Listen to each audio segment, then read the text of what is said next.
Սիրելի եղբայրներ եւ քույրեր, հայ երեցվորացույցին համաձայն այս շաբաթ զանոթ է առաջավորած բակ անունով եւ ինչպես 6-րդ տարու բատմիչ Զենոբ Կլարկ կհայտնե, ասիգա առաջին բահեցողության շրջանն է նշանակված Սուրբ Գրիգոր լուսավորչին կողմէ։ Այս շաբաթաբահկը կփաղականա երկու երորյա բահեցողություններ է։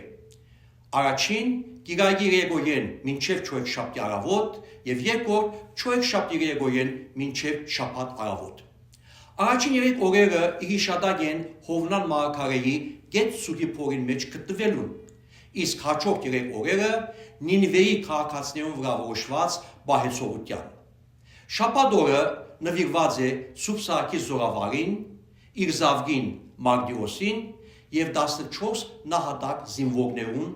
ուղի առաջ եկած է ժողովրդական Սուրբ Սարգիսի բակ կոչումը։ Բահեցողության այս շրջանը մեզի կհիշեցնե քրիստոնեական երեք հիմնական գեդեր։ Առաջին մարդկային անկյալությունը, երկրորդ մեղանչումի հետ զղջում ու ապաշխարություն եւ երրորդ վերջապես Աստուծո անհուն ողորմածությունը։ Այս ակտիվ գուզեմ ցեր հետ բաժնել Հովնան մարգարեի հետ առնչված բարձ, սակայն խորիմաստ պատմվածքը։ Թեբրոսի մեջ օրը ուսուցչուհիմը կհարցնե իր փոքրիկ աշակերտին, թե ինչ կգծի։ Վերջինս առանց ընդհատելու իր աշխատանքը կպատասխանե։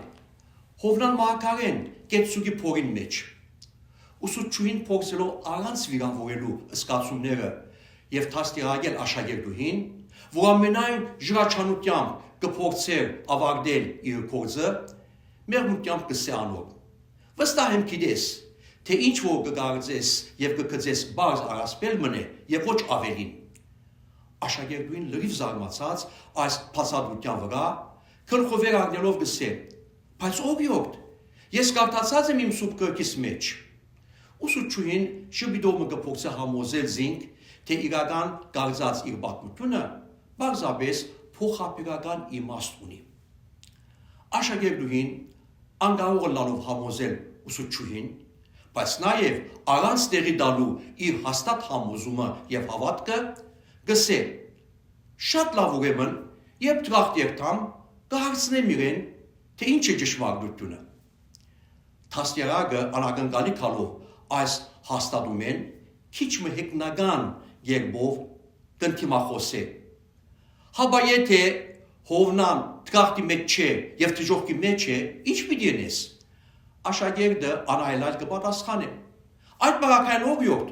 դուք իրեն կհարցնեք։ Այո, սիրելի եղբայրներ եւ քույրեր, գրոնքը առեղծվածներ լուծելու համար չէ, այլ աստվածաբարակե հոյակապ նվեր մնե, որբեսի վայելենք աստվածային հայտնությունը հասկանալու համար պատճառը, ընթացքը եւ նպատակը մեր երկավոր գոյության, որ առաջնորդե մեզ հավդական կատարյալ կյանք։ Իրանյանոնց, որոնք նման մանուկներու, որոնք ամմեղությամբ եւ մակրամակուր սրտով կվստահին ծնողած, իրենք եւս ամբողջական հավատքով իրենց կյանքի մեջ կհայտնաբերեն եւ ողջունեն աստվածային հայտնությունը։